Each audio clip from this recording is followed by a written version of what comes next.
कुर्ल्याच्या नेहरूनगर परिसरामध्ये भीषण आग लागलेली आहे। नेहरूनगरमध्ये गोडाऊनला आग लागलेली आहे।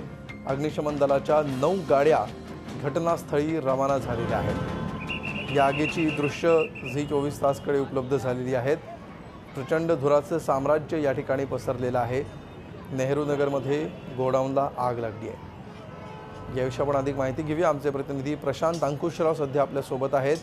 प्रशांत, काय नेमकं या आगीचं स्वरूप आहे, काय तपशील मिळतात याबाबत? नक्कीच मी स्वतः स्पॉटवर हजर आहे आता, आणि आपण बघू शकतोय की एवढा प्रचंड धूर निर्माण झालेला की पूर्ण ईस्टर्न एक्सप्रेस हायवे या धुराच्या विळखामध्ये आलेला आहे। हे आपल्याला जी माहिती मिळते त्यानुसार हे जे गोडाऊन आहे हे टक्कर बाप्पा कॉलनी मधलंच गोडाऊन आहे, आणि टक्कर बाप्पा कॉलनी मधल्या एका चपलेच्या गोडाऊनला ही आग लागलेली आहे। पण आग ही जी प्रचंड आहे एवढी की धूर एवढा अति मोठ्या प्रमाणात आहे, तो जो अर्धा तासाहून जास्त झालेला आहे, आणि अग्निशमन दलाचे जवान ती आग आटोक्यात आणण्याचा प्रयत्न करत आहेत।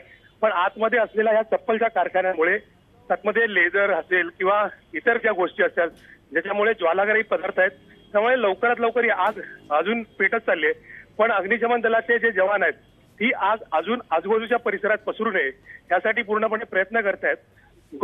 कुर्ला ते ईस्टर्न एक्सप्रेस हायवे हा जो रोड आहे हा पूर्णपणे वाहतुकीसाठी आणि रहदारीसाठी बंद करण्यात आलेला आहे।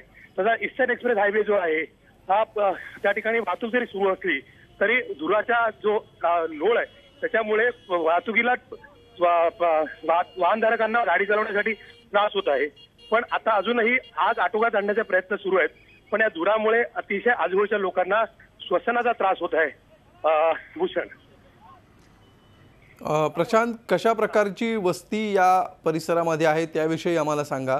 या परिसरामध्ये आजूबाजूला नेमकं काय आहे? रहिवासी भाग किती आहे? त्याचबरोबर या ठिकाणी व्यापारी भाग किती आहे? आजूबाजूच्या भागाविषयीचे तपशील आपण थोडे सांगू शकाल? नक्कीच अमोल, जो कुर्लातला जो टक्कर बाप्पा कॉलनी आहे, कुर्लावरून स्टेशनवरून ईस्टर्न एक्सप्रेस हायवेकडे येणारा हा भाग आहे, अतिशय रोडवरच आहे। धूर अशा एवढ्या मोठ्या प्रमाणात असल्यामुळे बोलण्यासही त्रास होत आहे। पण आजूबाजूला जो परिसर आहे तो पूर्णपणे झोपडपट्टीचा आहे। बाजूला मस्जिद आहे आणि एक बाजूला एक कन्स्ट्रक्शनचं कामही सुरू आहे।